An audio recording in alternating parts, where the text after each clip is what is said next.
Jadi jangan kalau semua segala sesuatu akhir zaman. Nah, kalau memang itu di hubungan ya itu udahlah, itu cocok logi ya.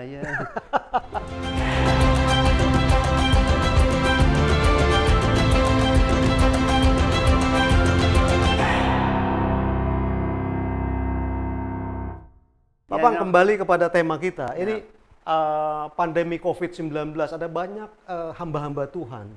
Banyak anak-anak Tuhan yang mengkaitkan pandemi ini kepada kita sedang masuk dalam situasi di mana manusia ada pada titik akhir zaman. Nah, Pak Pang sebagai seorang teolog, bagaimana menyikapi pandangan-pandangan Gara-gara ini, COVID. Karena saya di awal COVID tadi ini salah satu pandemi yang memang sebenarnya pandemi itu bukan sekarang aja terjadinya. ada banyak pandemi-pandemi sebelumnya. Iya, tahun 165 165 sudah ada. Masehi. Iya, Masehi. Masehi. Nah, sudah ada. Oh, Itu matinya belum banyak, sekitar 5.000. Tapi kalau tahun 165 matinya 5.000 sih lumayan banyak, Pak. ya karena penduduk belum sepadat seperti sebanyak sekarang. gitu. Tahun 300, tahun 400-an. Iya. Itu nyambung dari tahun 165. Iya. Kemudian tahun 400 sampai tahun 500 itu yang parah. Oh, Itu hampir 20% umat manusia itu kena jadi korban. oh ya. Nah, Hahaha. kemudian tahun 1300 sampai 1400 Iya. itu ada namanya Black Death, Pak. Iya. Nah, Black Death itu 25% loh total penduduk dunia. 25% dari Total- populasi penduduk dunia. Nah, itu Wah. kena.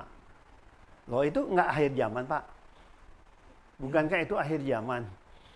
Kalau memang mengkaitkan itu jadi akhir zaman. Iya.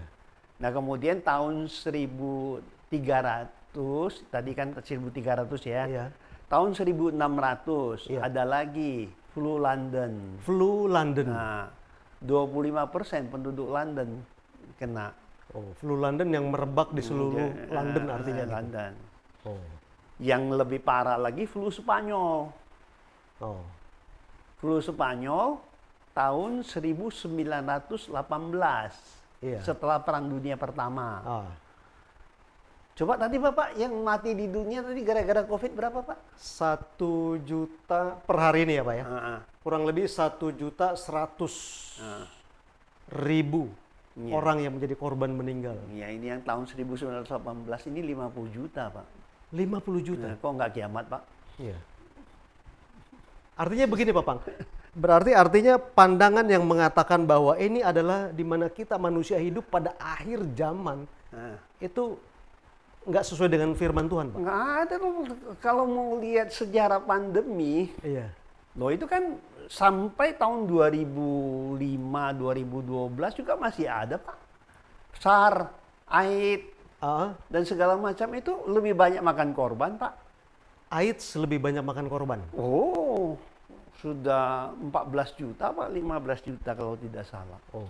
Itu lebih banyak. Artinya dibanding dengan pandemi sekarang yang sekarang tidak seberapa ya Pak Pang? Iya, nggak seberapa dibandingin. Oh. Tapi kan sebenarnya bukan itu maknanya. Kalau memang itu di hubungan ya itu udahlah, itu cocok logi ya. Apa Pak Pang tadi Pak Pang? Cocok logi. Iya, mencocokkan aja itu nggak ada itu malah. Iya. Yang itu. Jadi jangan kalau semua segala sesuatu akhir zaman. Masa apa tadi? Penganiayaan. Penganiayaan, masa di mana kita hidup pada akhir zaman. Gitu. Loh, yang kemarin-kemarin, yang sebelumnya itu gimana, Pak? Ya. Ya, pastinya Ya. pandangan itu juga sama, Pak. Akhir Iya, zaman.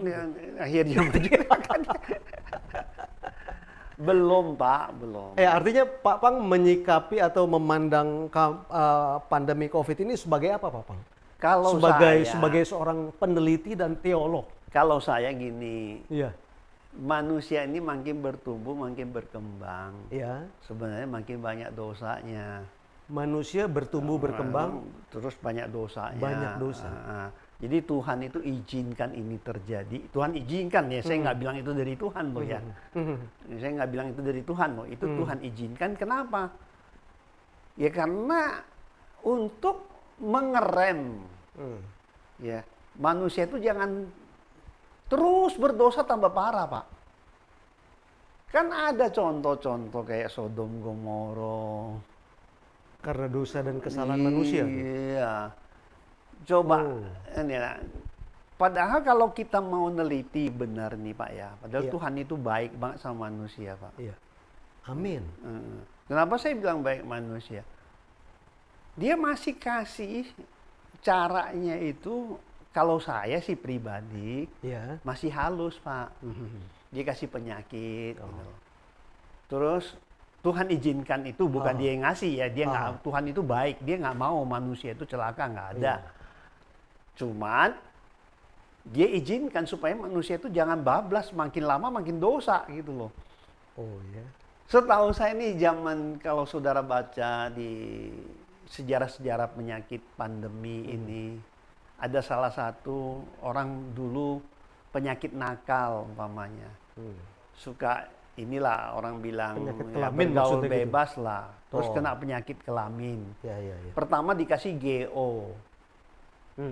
Terus GO ketemu obatnya. Iya kan? Disembuh. Terus nakal lagi manusia, tambah nakal kan. Dikasih sepilis. Iya kan? Nakal lagi nggak? Nakal lagi. Dikasih kusta. Masih belum bertobat, Pak. Masih juga nggak bertobat. Ini contoh-contohnya. Tapi jangan salah. Ada sebagian yang bertobat. Oh. Nah, memang sih nggak semua. Tapi kan bisa ngerem, Pak. Bisa mengurangi dosanya manusia. Ya kok masih nakal juga nih dikasih kusta. Terakhir dikasih aid. Sampai sekarang Pak, sulit untuk disembuhkan, bahkan nggak bisa disembuhkan. Nah, bertobat nggak? Nah itu bagi yang mereka, dan ini hanya satu gambaran kenapa Tuhan izinkan. Nah saya percaya dengan kejadian-kejadian seperti AIDS sekarang itu juga membawa dampak yang luar biasa bagi mereka, jadi ketakutan untuk melakukan sesuatu yang jahat, yang nggak benar gitu loh. Bagi orang tertentu? Ya orang tertentu, tapi kan sudah banyak membatasi atau mengurangi. Tapi ingat deh Pak ya, kenapa Tuhan izinkan? Tuhan itu tidak pernah mengintervensi apa yang Anda lakukan. Karena yang Anda lakukan itu adalah free will Anda. Sehingga sama gini loh, Kain dengan Habel. Kain melakukan bunuh Habel. Padahal sebelum dibunuh, kalau kamu baca Kejadian 4 ayat 5, ayat 6 dan 7, sebelum dibunuh, Tuhan kasih tahu loh sama Kain. Kain, gimana sih kalau muka lu nggak cerah? Kan kamu nggak ini, ya kan? Kamu nggak akan melakukan kejahatan gitu loh. Tapi di ayat 8-nya, Kejadian 4 ayat 8, Kain bunuh Habel. Tuhan tahu nggak ya kira-kira? Tahu Pak, nah, karena dia Tuhan. Nah kenapa nggak dicegah? Padahal manusia cuma 2 Pak. Manusia kan cuma, turunannya cuma 2. Kenapa tuh Bapak? Nah di situ membuktikan bahwa Tuhan itu tidak pernah mengintervensi free will-nya manusia. Tuhan tidak pernah intervensi free will-nya manusia.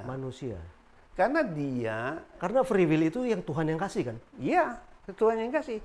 Karena kenapa? Makanya dasarnya nih, nanti satu waktu kita akan bahas. Dasarnya sebenarnya manusia itu diciptakan untuk apa dulu? Kalau nggak tahu itu memang susah. Nah kenapa harus free will? Kan ada alasannya. Kalau nggak ada alasannya, ya kita nggak bisa menjawab.